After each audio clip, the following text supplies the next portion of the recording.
ఏ పంట అయితే ప్రకృతి వ్యవసాయంలో పండదు, దీన్ని ఖచ్చితంగా కెమికల్స్ యూజ్ చేయాలని రైతులు మాట్లాడతారో ఆ పంటలనే నేను ఛాలెంజ్గా తీసుకుని నా పొలంలో వేయటం జరిగిందండి. అవి ఛాలెంజ్గా 100% ప్రకృతి వ్యవసాయంలో కూడా పండుతున్నాయండి. మీరు చూశారు కదా, మిర్చి కానీ వంగ కానీ ప్రతి ఒక్కరు కూడా ఈ ప్రకృతి వ్యవసాయంలో చాలా కష్టం అవుతుంది, దీనికి చాలా ఎక్కువ ఇబ్బందులు పడాలి అంటారు. అలాంటి వాటిని కూడా చాలా సునాయాసంగా ఈజీగా ప్రకృతి వ్యవసాయంలో పండించగలుగుతున్నాను. విస్తీర్ణం తక్కువైనా ఒక పద్ధతి ప్రకారం సాగు చేస్తే మెరుగైన దిగుబడి సాధించవచ్చు.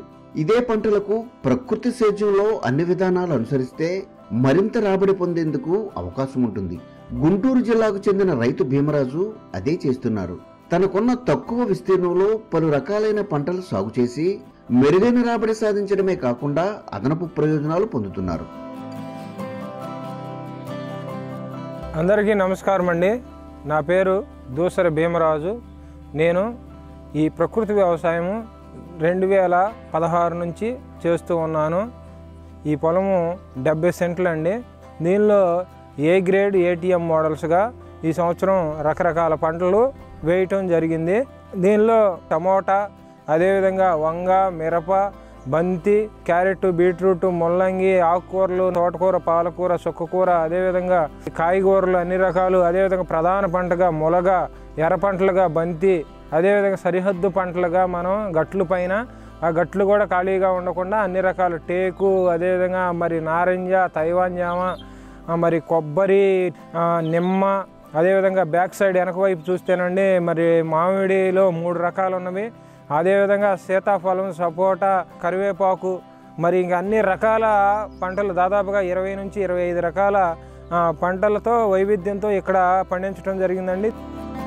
రైతు భీమరాజు అరెకరా విస్తీర్ణంలో ఏ గ్రేడ్ విధానంలో సాగు చేపట్టారు. వీటిలో మునగను ప్రధానంగా చేసుకుని ఇతర కూరగాయలు నాటుకున్నారు. అదేవిధంగా 20 సెంట్లలో ఏటీఎం సాగు చేసి అన్ని రకాల జాతులు వేసుకున్నారు. వీటిలో ప్రత్యేకంగా టమాటాతో పాటు ఇతర తీగజాతి పంటలు వేసుకునేందుకు కర్రలతో తాత్కాలిక ఏర్పాట్లు చేసుకున్నారు. ఈ విధంగా సాగు చేసిన పంటలను పురుగుల నుంచి రక్షించేందుకు జిగురు అట్టలు, లింగాకర్షక బుట్టలు ఏర్పాటు చేసుకున్నారు. అదేవిధంగా భూమి సారవంతంగా ఉండడంతో ఒక్కసారి మాత్రమే ద్రవజీవామృతం అందించారు. ఈ విధంగా కుటుంబ సభ్యుల సహకారంతో అన్ని పనులు పూర్తి చేయడమే కాకుండా పూర్తి స్థాయిలో ప్రకృతి విధానాలు అమలు చేస్తున్నారు. నేనే ఎన్పిఎం షాపును రన్ చేస్తూ ఉంటాను. కషాయాలు, ద్రావణాలు, గ్రోత్ ప్రమోటర్స్ అన్నీ నేనే తయారు చేస్తూ ఉంటానండి. నాకు ఎక్కువ ఖర్చు ఏమీ లేదండి. నేను ఇక్కడ భూమికి కూడా పెద్దగా పెట్టింది ఏమీ లేదండి. నాకు మా అయితే ఇప్పటి వరకు అన్నీ చూసుకున్నా కానీ ఒక 8 నుంచి 10,000 ఖర్చు అయి ఉంటుందండి ఈ పొలానికి. నాకు ఇప్పటి వరకు వచ్చింది అయితే దాదాపుగా టమోటా కానీ, వంగ కానీ, మిర్చిలో కానీ, మిర్చినైతే నేను కాయలు పచ్చిమిర్చి అందరూ అడుగుతున్నారండి, ఒకసారి వాడి నాకు కావాలని నేను పండు మిరగా ఎండుమిర్చిగా వాడాలని ఉద్దేశంతో వాటిని అమ్మను కూడా అమ్మట్లేదండి. అవి అమ్మినాను. దాదాపుగా నాకు ఇప్పుడు 76,200 రూపాయల దాకా నాకు ఇప్పుడు ఆదాయం రావటం జరిగిందండి. నాకు అయింది మాత్రం 8 నుంచి 10,000 రూపాయలు ఖర్చేనండి. నేను ఇంకా కూడా నాకున్న ఈ పంటల మీద ఇంకా 1,00,000-1,50,000 ఆదాయం వచ్చింది అనుకుంటున్నాను. ప్రధాన పంట మునగ అనేది ఇప్పటి వరకు నాకు అది పంటకే రెడీ అవ్వలేదు. మరి నేను మునగ మీదే 1,00,000 రూపాయలు ఎస్టిమేషన్ వేసుకుంటున్నానండి. ఇందులో ఉన్న అంతర పంటల మీద ఒక 60,000-70,000 ఇంకా ముందు ఈజీగా వస్తాయండి. టమాటా కూడా ఇంకా పూర్తిగా అవ్వాలా, లోపల ఇంకా చాలా కాయ ఉంది. ఈ విధంగా నాకు మంచి ఆదాయం వచ్చింది. 2.5 లక్ష 2 నుంచి 2.5 లక్ష ఆదాయం తీసుకుంటానని ఒక దృఢమైన నమ్మకం నాకు ఉందండి.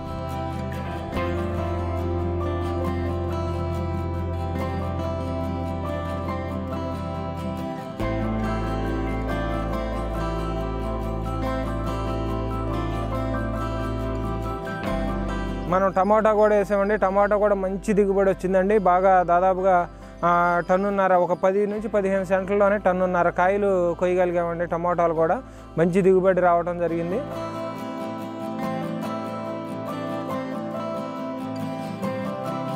ఇలాంటి పరిస్థితుల్లో సాగు చేసిన పంటల నుంచి మెరుగైన దిగుబడులు సాధిస్తున్నారు.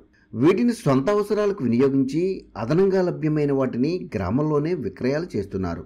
వీటితో పాటు ప్రకృతి పద్ధతి విస్తరించే క్రమంలో బయో రిసోర్స్ సెంటర్ ఏర్పాటు చేసి కషాయాలు, ద్రావణాలతో పాటు ఘన ద్రవ జీవామృతాలు సిద్ధం చేసి రైతులకు అందిస్తున్నారు.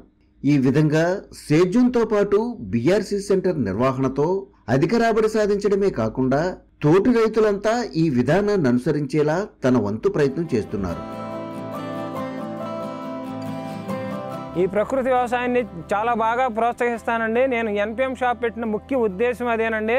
నేను ఈ ప్రకృతి వ్యవసాయం మేము చేస్తుండగా వీటి వల్ల ఉపయోగాలు ఏంది, లాభాలు ఏంది, అసలు ఈ చేయటం వల్ల ఉపయోగం ఏందని చెప్పినప్పుడు నేను చాలామందికి తెలియజేస్తూ ప్రకృతి వ్యవసాయం చాలా మంచిదండి, ఆహారం తింటే ఆరోగ్యంగా ఉండిందని అనేక మందిని ప్రోత్సహించడం జరిగింది. వాళ్ళు ఈ కషాయాలు ఇవన్నీ మాకు ఎట్లా దొరుకుతాయి, మేము చేసుకోలేమంటే అలాంటి టైంలో నేను ఈ షాప్ పెట్టి వాళ్ళందరికీ అందించి వారిని చాలా ఎక్కువ మందిని ముందుకు తీసుకురావడం జరిగింది.